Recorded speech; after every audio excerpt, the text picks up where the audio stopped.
अभी मैं आपको अपनी YouTube की पहली वीडियो का वॉइस ओवर सुनाता हूँ। Hello friends, this is mister Aqil और यार ये वाली वीडियो थोड़ी स्पेशल होने वाली है। और अब आप सुनिए मेरा अभी का वॉइस ओवर कैसा है। ये है बोट मॉडल 131 जो कि एक गेमिंग TWS है जो आता है 40 घंटे की बैटरी बैकअप के साथ, जिसको मैं 6 महीने से यूज कर रहा हूँ और उसकी परफॉर्मेंस अभी बिल्कुल न्यू जैसी है। तो इन सभी वॉइस ओवर के अंदर मैं अपना सेम ही माइक यूज कर रहा हूँ, बट आप देख सकते हो क्लियरली कि मेरा बोलने का तरीका कितना इंप्रूव हुआ है और मेरी एडिटिंग कितनी ज्यादा इंप्रूव हुई है। Welcome to the voice over master class, जहाँ मैं आपको ये 4 चीजें बहुत क्लियरली बताने वाला हूँ। पहला, रिकॉर्डिंग टिप्स। दूसरा, मैनर ऑफ स्पीक यानी कि हमें बोलना कैसे होता है। तीसरा, एडिटिंग। एंड चौथा, एडिट की हुई वॉइस को हमें इंपोर्ट कैसे करना होता है। तो इस वीडियो के अंदर मैं आपको वो सीक्रेट्स बताने वाला हूँ जो कि आपने सबसे पहले किसी भी वीडियोस के अंदर नहीं सुने होंगे और ना ही किसी बड़े यूट्यूबर ने आपको कभी बताए होंगे। वीडियो देखने के बाद आप खुद ही सब चीजों से रिलेट कर पाओगे जो मैं आपको समझाना चाहता हूँ। तो चलिए यार वीडियो शुरू करते हैं। पहला पॉइंट है हमारा रिकॉर्डिंग टिप्स। रिकॉर्डिंग हमें फोन से करनी चाहिए या फिर हमें माइक की जरूरत होती है? तो भाई इसका आंसर बहुत सिंपल है, आप फोन से भी रिकॉर्डिंग कर सकते हो, बट उसकी कुछ कंडीशन होती हैं, वो भी मैं आपको वीडियो में आगे बताने वाला हूँ। बट आई रिकमेंड यू कि आप एक बहुत नॉर्मल सा माइक परचेज कर सकते हो, जैसे कि मैंने किया हुआ है बोया बाई M1, जो कि 500-600 के अंडर में आपको मिल जाता है। अब आप बोलोगे भाई हम भी तो यही माइक यूज कर रहे हैं लेकिन हमारी तो वॉइस यार इतनी अच्छी नहीं आती। तो भाई उसके लिए कुछ टिप्स हैं जो मैं आपको बताने वाला हूँ, वो आप जरा ध्यान से सुने। जब भी आप रिकॉर्ड कर रहे हो तो आपको ध्यान रखना है कि यार आपके बैकग्राउंड में नॉइस नहीं होनी चाहिए, जैसे कि बाहर गली में कुत्ते भौंक रहे हैं या फिर बच्चे रो रहे हैं और आपका घर कहीं इस जगह पे आता है कि भाई फिर भी आप चाहकर भी बैकग्राउंड नॉइस को खत्म नहीं कर पाते। तो आई विल रिकमेंड यू कि आप रात को लेट नाइट रिकॉर्डिंग करो या फिर सुबह मॉर्निंग में जल्दी उठ के रिकॉर्ड कर सकते हो। जब भी आप रिकॉर्डिंग करते हो आपको ये ध्यान रखना है कि आपकी वॉइस में एको नहीं होना चाहिए, मतलब कि आप खाली रूम में अगर आप बैठ के रिकॉर्ड कर रहे हो तो आपकी आवाज़ गूंज रही होती है। अगर आपकी आवाज़ गूंज रही है तो वो बिल्कुल भी अच्छा साउंड नहीं करेगी। उसके लिए आपको क्या करना है भाई, अपने रूम को आपको पूरी तरीके से भर देना है। अपने रूम में आप सामान रख सकते हो, पर्दे लगा सकते हो एंड और भी काफ़ी सारी चीज़ें होती हैं। अगर ये चीज़ भी आपके पास पॉसिबल नहीं है तो आप अपनी अलमारी जिसमें आप बहुत सारे कपड़े रखते हो उसके बीच में आप फ़ोन रख के रिकॉर्डिंग कर सकते हो एंड उससे आपकी वॉइस के अंदर इको बिल्कुल ख़त्म हो जाएगा। और हाँ, एक चीज़ का हमेशा ध्यान रखो, जब भी आप रिकॉर्डिंग करो तो अपने रूम के दरवाजे खिड़की सब बंद कर दो और अपना फ़ैन भी आप ऑफ कर दो। फिर आप खुद ही नोटिस करोगे कि आपकी वॉइस के अंदर कितनी क्लैरिटी आ रही है। नेक्स्ट है माइक की पोजीशन। जब भी आप रिकॉर्ड करते हो तो आपको माइक किस जगह रखना होता है। अगर आप एक नॉर्मल सा माइक यूज़ कर रहे हो बोया बाई M1 और आप एक फेस कैम वीडियो बना रहे हो तो नॉर्मली लोग क्या करते हैं, माइक को अपने यहाँ पर इस जगह पर लगा लेते हैं। तो भाई इस माइक की जो है इतनी ज़्यादा रेंज नहीं है। अगर आप इसको यहाँ पर लगाते हो तो आपकी वॉइस इतनी अच्छी रिकॉर्ड नहीं हो पाएगी। आई विल रिकमेंड यू कि आप इसको हाथ में लेकर रिकॉर्ड करो। अगर आप कोई फेस कैम वीडियो बना रहे हो तो आपको इस माइक को लेकर के अपने मुंह के इतनी पास रख के रिकॉर्ड करना होगा, तभी इस माइक के अंदर बहुत अच्छी खासी आवाज़ आ पाएगी। अगर आप माइक को अपने मुंह के जस्ट सामने रख लोगे तो आपके मुंह से निकलने वाली हवा भी इसमें रिकॉर्ड हो जाएगी। आपको इसका मुंह से थोड़ा नीचे रखना है, आपकी हवा जो है माइक के ऊपर से निकल जाएगी एंड आपकी वॉइस रिकॉर्ड हो जाएगी। अगर आप एक वॉइस ओवर के लिए अपनी वॉइस रिकॉर्ड कर रहे हो तो मैं आपको रिकमेंड करूंगा कि आप इस माइक को कहीं पर रख के रिकॉर्ड करो, हाथ में लेकर के रिकॉर्ड ना करो। सेकंड पॉइंट है हमारा मैनर ऑफ स्पीक, यानी कि बोलना कैसे होता है।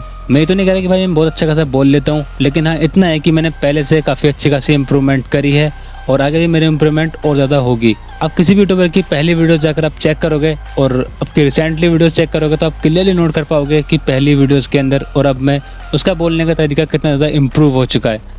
स्टार्टिंग में कोई कैसे बोलता है उसका मैं आपको एग्जांपल देता हूँ। ये है बोट मॉडल 131 जो आता है 40 घंटे की बैटरी बैकअप के साथ, जिसको मैं 6 महीने से यूज़ कर रहा हूँ। अगर मैं स्टार्टिंग वाला होता तो भाई मैं इस तरीके से बोलता और अभी का मेरा वॉइस ओवर आप सुन सकते हो। ये है बोट मॉडल 131 जो कि एक गेमिंग TWS है जो आता है 40 घंटे की बैटरी बैकअप के साथ। तो यहाँ पे आप क्लियरली देख सकते हो कि दोनों के अंदर भाई कितना ज़्यादा डिफरेंट है। दोनों के अंदर जो मैं बोल रहा हूँ मेरी वॉइस के अंदर कितना डिफरेंट है, कहाँ पे वॉइस हमारी डाउन जा रही है, कहाँ पे अप जा रही है। और स्टार्टिंग की वॉइस आप देख सकते हो कि बिल्कुल एक सेम ही टोन के अंदर मैं यहाँ बोल रहा हूँ। आपको अपनी वॉइस को कभी भी एक जैसी वॉइस में रखकर नहीं बोलना, कभी आपको वॉइस डाउन करनी है तो कभी अप करनी है। जो भी आप अपने वर्ड्स बोल रहे हो उसको आपको बिल्कुल ठीक से एम्फसाइज करना है, मतलब कि उसको क्लियरली बोलना है। और सबसे मेन चीज़ कि भाई बिना प्रैक्टिस के आप अपने बोलने के तरीके को इम्प्रूव नहीं कर सकते, ये बात क्लियर है। अब आती है बात कि भाई प्रैक्टिस करनी कैसे है। आपके पास अपना सेपरेट रूम है तो आप अपने खुद ही फ़ोन का माइक रिकॉर्ड करके बोलना स्टार्ट कर सकते हो। पहली वॉइस जो है आपकी अच्छी नहीं आएगी, दूसरी भी नहीं आएगी, लेकिन आप जैसे प्रैक्टिस करोगे धीरे धीरे आपकी वॉइस काफ़ी अच्छी हो जाएगी। अगर आपके पास रूम नहीं है तो आप कहीं बाहर आउटडोर जा करके किसी खुली जगह में वहाँ बोलने की प्रैक्टिस कर सकते हो। जो भी आपकी वीडियोज़ हो, आपकी स्क्रिप्ट हो या फिर आपसे कुछ भी मतलब बोल के प्रैक्टिस कर सकते हो। बस आपको ध्यान ही रखना है कि जैसे पहले बोल रहे थे आप उससे अच्छा आपको बोलना है। तो मैं अपने बोलने के तरीकों को कैसे इम्प्रूव करता हूँ, मैं प्रैक्टिस कैसे करता हूँ, वो सीक्रेट मैं आपको बताता हूँ। मैं अपने घर से ऑफिस बाइक से जाता हूँ और वो लगभग वहाँ पहुँचने में मुझे 1 घंटा लगता है। अब बाइक पे मेरे पास 1 घंटा होता है और मेरा हेलमेट लगा हुआ होता है। जो भी वीडियो मुझे बनानी होती है उसकी स्क्रिप्ट जो होती है, जो मेरे माइंड में चल रही होती है, उसको मैं वहाँ बोल के ट्राई करता रहता हूँ और इस तरीके से मेरे बोलने का तरीका जो है काफ़ी ज़्यादा धीरे धीरे इम्प्रूव होता रहता है। लेकिन आप 8 दिन में एक वीडियोस बनाओगे तो आपका बोलने का तरीका कभी भी इम्प्रूव नहीं होगा। आप वीडियो बनाओ या मत बनाओ, लेकिन आप इस चीज़ की प्रैक्टिस डेली करोगे तभी आपका बोलने का तरीका इम्प्रूव हो पाएगा। नेक्स्ट हमारा आता है एडिटिंग। वॉइस को रिकॉर्ड करने के लिए अपने फ़ोन का जो नॉर्मल वॉइस रिकॉर्डर होता है उसका यूज़ कर सकते हो। जब भी आप रिकॉर्डिंग करते हो तो कुछ पार्ट आपके जो है आप गलत बोल जाते हो, कहीं कहीं बीच में रुक जाते हो, इस तरीके से बीच में काफ़ी सारी मिस्टेक हो जाती हैं, लेकिन उसको एडिटिंग करके हम ठीक कर सकते हैं। जो बैकग्राउंड में आपके नॉइस आ रही है उसको भी रिमूव कर सकते हैं। तो ये सब करने के लिए आपको डाउनलोड करना है कैपकट। अगर आपके पास कैपकट नहीं है तो मेरे भाई इसको अभी डाउनलोड कर लीजिए, क्योंकि इसके अंदर एक बहुत अच्छा फीचर है, वो मैं भी आपको दिखाने वाला हूँ। जो भी फाइल आपने रिकॉर्ड करी है उसको आप एक नाम दे दीजिए। नाम देने के बाद उसको आप सेव कर देंगे। सेव करने के बाद आपको अपना कैपकट ओपन करना है एंड यहाँ पर उसको इंपोर्ट कर लेना है। अब इंपोर्ट करने के बाद सबसे पहला काम आपको क्या करना है, आपको यहाँ करके जो आप देख सकते हो नॉइस रिडक्शन जो लिखा हुआ है, नॉइस रिड्यूस का, इस पर आपको क्लिक करना है। इस पर क्लिक करने के बाद आपके बैकग्राउंड में जितनी भी नॉइस होगी वो क्लियर हो जाएगी। ट्रस्ट में इससे आपकी बैकग्राउंड की इतनी नॉइस खत्म हो जाएगी। इतना तो लेक्सिस ऑडियो एडिटर भी इतना अच्छा काम नहीं करता जितना कि ये काम करता है। जब आप इसको ट्राई करोगे तो आप खुद बताओगे कि भाई लेक्सिस में तो आपकी वॉइस भी थोड़ी कटी कटी साउंड करने लग जाती है, लेकिन भाई इसके अंदर एक जेन्युइनली नॉइस खत्म हो जाती है। एंड इसके बाद क्या करना है, आपको जो पार्ट आपका सही है उसको आपको यहाँ से सिलेक्ट करना है, जो पार्ट आपका बेकार है उसको आपको बीच से कट लगा देना है। एंड कट करने के बाद अब अपने वॉइस ओवर को लोग क्या करते हैं, लोग इस तरीके से इसको मैनेज करते हैं। आपको ऐसा नहीं करना है, ये बहुत बोरिंग साउंड करता है। आपको अपने वॉइस ओवर के ऊपर और नीचे इस तरीके से आपको इसको मैनेज करना है। इस तरीके से आप इसको रखोगे तो भाई ये बहुत अच्छा और अट्रैक्टिव साउंड करेगा। बैटरी बैकअप के साथ जिसको मैं 6 महीने से यूज कर रहा हूँ और उसकी परफॉर्मेंस अभी बिल्कुल न्यू जैसी है। इसकी बिल्ड क्वालिटी काफी ज्यादा। एक सेंटेंस खत्म होने के बाद दूसरा हमारा पहले ही स्टार्ट हो जाता है, तो इसे सुनने में यार बहुत ज्यादा अट्रैक्टिव लगती है। और अगर आप अपनी शॉर्ट वीडियो के लिए वॉइस ओवर रिकॉर्ड कर रहे हो तो आपको मैं 100% यही बोलूँगा कि आपको यही तरीका यूज़ करना है, अदरवाइज आपकी शॉर्ट जो है बहुत बोरिंग लगेगी। तो इसको यहाँ पर हम एडिट करके पूरा कम्प्लीटली जितने भी वॉइस हमें चाहिए सिलेक्ट करके इसको हम पूरा मर्ज कर देते हैं एंड इसके बाद हम इसको सेव कर देते हैं। लेकिन अभी भी हमारी एडिटिंग कंप्लीट नहीं हुई है। एडिटिंग का हमने सिर्फ एक ही पार्ट कंप्लीट किया है, जो कि हमने अपनी वॉइस को मर्ज किया है। अब आती है बारी कि इसको हमें एम्पलीफाई कैसे करना है। अभी तो हमारी रिकॉर्डिंग एक नॉर्मल साउंड करेगी, बट इसकी मेन जो एडिटिंग है वो भी बाकी है। उस एडिटिंग को करने के बाद ये 2x इम्प्रूव हो जाएगी। एंड जब भी आप इसको एक्सपोर्ट कर रहे हो आपको ध्यान रखना है कि आप इसे एक नॉर्मल क्वालिटी में भी एक्सपोर्ट कर सकते हो, क्योंकि भाई रेजोल्यूशन हमें यहाँ नहीं चाहिए, क्योंकि हमें इसमें सिर्फ ऑडियो चाहिए। तो यहाँ पर मैं इस हिसाब से इसको इस तरीके से एक्सपोर्ट कर देता हूँ। इसको एक्सपोर्ट करने के बाद मैं अपनी फाइल मैनेजर में जाकर इसको नाम दे देता हूँ वॉइस 2024, क्योंकि भाई वहाँ पर ऑलरेडी बहुत सारी वीडियोज़ हैं तो उसमें जाकर ये मिक्स हो जाएगी। बाद में इसको हम ढूंढेंगे तो हमें ये मिलने में थोड़ी दिक्कत करेगी। इसको रिनेम करने के बाद आपको ज़रूरत पड़ेगी एक ऐप की, इसका नाम है लेक्सिस ऑडियो एडिटर। आप में से बहुत सारे लोग बोलेंगे भाई तूने ये किस ऐप का नाम बता दिया, भाई ये तो हमें यूज़ करनी नहीं आती, इससे तो भाई MP3 में सेव ही नहीं कर सकते, तो इसका यूज़ करने का कोई फ़ायदा नहीं है। बट वेट, इसका सोल्यूशन मैं आपको बताने वाला हूँ अभी और इसी टाइम, तो वीडियो को आप थोड़ा ध्यान से देखें। इसको आपको प्ले स्टोर से डाउनलोड इंस्टॉल कर लेना है एंड उसके बाद आपको इसमें वाली ऑडियो इंपोर्ट कर लेनी है। वो आपकी वीडियो के फॉर्मेट में ही है, तो आपको ज़रूरत ही नहीं है कि इसको आप ऑडियो में कन्वर्ट करो। अब उस वाली वीडियो को एज इट इज़ इसमें इंपोर्ट कर सकते हो। उसको मैंने यहाँ पर इंपोर्ट कर लिया है। अब हमने ऑलरेडी यहाँ पर कुछ अपने रूम इस तरीके से बनाया था कि हमें बैकग्राउंड में नॉइस हमारे नहीं थी एंड फिर भी थी, तो हमने कैपकट से रिमूव कर दी।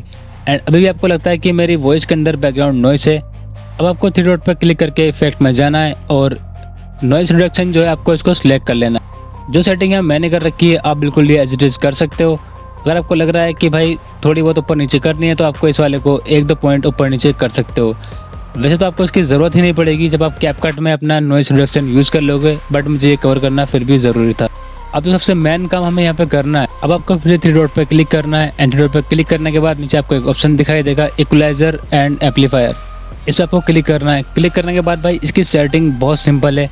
इस तरीके से ग्राफ यहाँ मैंने बनाया हुआ है। स्टार्टिंग के जो आपके पॉइंट्स होते हैं वो आपके बेस के लिए होते हैं, लास्ट वाले पॉइंट जो होते हैं आपके ट्रैवल के लिए होते हैं। तो आपको कुछ इस तरह से यहाँ पर वी शेप में इसको बना देना एंड इसको इस तरह से करने के बाद आप बिफोर आफ्टर करके खुद ही सुन पाओगे कि भाई इसके अंदर कितनी अच्छी खासी इंप्रूवमेंट हो चुकी है। ये सब कुछ करने के बाद इसको अब सेव कैसे करना है, जब हम सेव वाले ऑप्शन पर क्लिक करेंगे तो नीचे आपको इस तरह का बना हुआ दिखाई देगा। इस पर क्लिक करने के बाद आपको सेव के बहुत सारे फॉर्मेट दिखाई दे जाएंगे, लेकिन MP3 जो है आपको फ्री वाले फॉर्मेट में नहीं मिलेगा। और मैं आपको रिकमेंड करूँगा कि आपको MP3 में सेव करने की ज़रूरत भी नहीं है। यहाँ से मैं वेब वाले फॉर्मेट को सिलेक्ट कर लेता हूँ और इसके नाम के आगे जो मैंने नाम लिखा हुआ है वही 2024, इसके आगे मैं LX और लगा देता हूँ और इसको यहाँ मैं सेव कर देता हूँ। नाम थोड़ा चेंज करना है इसलिए ज़रूरी था क्योंकि इस नाम की ऑलरेडी एक ऑडियो हमारे पास पड़ी हुई। यहाँ से आपकी फाइल जो है MP3 में सेव नहीं हो पाई, लेकिन वेब फॉर्मेट में हो चुकी है। और कैपकट में आप वेब फॉर्मेट को बहुत इजीली इंपोर्ट कर सकते हो, लेकिन कैसे? अगर आप अभी डायरेक्टली जाके कैपकट में जाओगे और यहाँ पर इस ऑडियो को सर्च करोगे तो आपकी ये ऑडियो शो ही नहीं करेगी। तो ये शो कैसे करेगी? उसके लिए आपको क्या करना है, अपनी फाइल मैनेजर में आ जाना है। इस वाली ऑडियो को यहाँ से आपको मूव करना है। मूव करके आप से आप देख सकते हो कि मैंने एक फोल्डर बनाया हुआ है LX का, और यहाँ पर मैंने बहुत सारी जो ऑडियो है इसमें मूव की हुई है ऑलरेडी। आपको इस फोल्डर में मूव कर देनी है या फिर आपको कोई भी एक न्यू फोल्डर क्रिएट कर लेना है। बस जहाँ पर आपकी फाइल ऑलरेडी सेव है उस फोल्डर से आपको इसको बाहर निकाल देना है। इस तरीके से मूव करने के बाद फिर से आपको कैपकट क्लोज करके आपको ओपन करना है। अब आप जाओगे अपने ऑडियो वाले सेक्शन में तो आपको ये फाइल यहाँ पर शो हो जाएगी। तो इस तरीके से हमारा जो 4th पॉइंट था इंपोर्ट का, कि अपनी ऑडियो को वीडियो एडिटिंग वाले सॉफ्टवेयर में कैसे इंपोर्ट करते हैं, वो भी कंप्लीट हो गया। दोस्तों, अगर आपने इस वीडियो को अब तक यहाँ तक देखा है तो आपको यूट्यूब पर कोई भी वीडियो देखने की ज़रूरत नहीं पड़ेगी। और इस मास्टर क्लास वाली सीरीज़ के अंदर मैं जितनी भी वीडियोस लेकर आऊँगा वो सारी ऐसी ही लेकर आऊँगा कि आपको एक वीडियो देखने के बाद कोई दूसरी वीडियो देखने की ज़रूरत ही ना पड़े। दोस्तों, मैं काफ़ी टाइम से यूट्यूब पर काम कर रहा हूँ और मैंने बहुत सारी चीज़ें सीखी हैं। तो सही मैं आपको अपनी आने वाली वीडियोस के अंदर बताने वाला हूँ कैसे मैंने अपना चैनल मोनेटाइज किया। अगर आपको ये जानना है तो आप राइट वाली वीडियो पर क्लिक करके देख सकते हो। मैं आपसे वहीं मिलूंगा।